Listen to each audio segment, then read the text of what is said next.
Duplicate scientist ಹತ್ರ ಕಳಿಸ್ತೀವಿ. ಅವರು ಕರೆಕ್ಟ್ ಹೇಳ್ತಾರೆ, ಈಗ ನೋಡಿಪ್ಪ ಇಷ್ಟು ವರ್ಷ ನಾವು ಹಳೆಯನ್ನು ಸಲ್ಫರು ಇದೆಲ್ಲದಕ್ಕೂ ಕೂಡ ಬೆಳಗ್ಗೆ ಬೇಕು.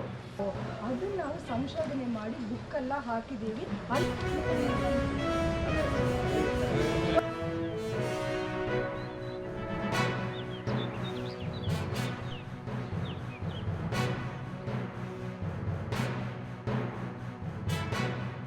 ಲಘು ಪೋಷಕಾಂಶಗಳು ಯಾವ ಥರ ಬಳಸಬೇಕು, ಅದೇ ರೀತಿ ಕೀಟನಾಶಕಗಳು ಯಾವ ಥರ ಬಳಸಬೇಕು ಎಲ್ಲ ಹೇಳ್ಕೊಟ್ರು.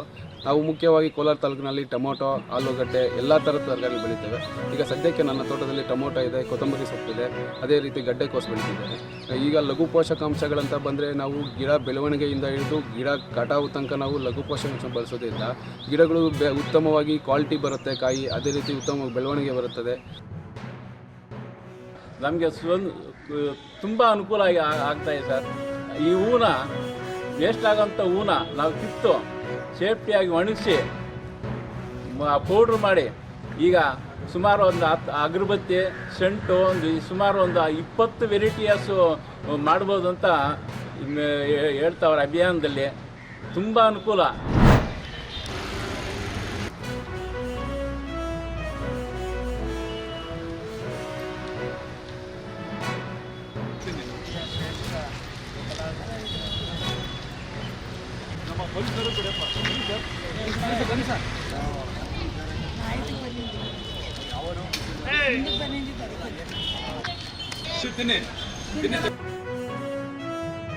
ರೇವಂತರಾಗಿ ಅಷ್ಟೇ ಗಂಭೀರವಾಗಿ ಅಭಿನಯಿಸಿದ್ದಾರೆ. ಮತ್ತೆ ಬಂದಾಗ ಬಣಿ ರಾಮಚಂದ್ರ ಅವರ Ganesha series Ganesha I love you, ಗಣೇಶನ ಮದುವೆ, ಗಣೇಶನ ಗಲಾಟೆ, ಗಣೇಶ ಸುಬ್ರಹ್ಮಣ್ಯ, ಇದರಲ್ಲಿ ನವಿರಾದ ಹಾಸ್ಯದ ಒಂದು ಗೌರಿ ಗಣೇಶ, ಇದೆಲ್ಲ ನವಿರಾದ ಹಾಸ್ಯಗಳು ಸಹ ಅವರು ತೋರಿಸಿದ್ದಾರೆ.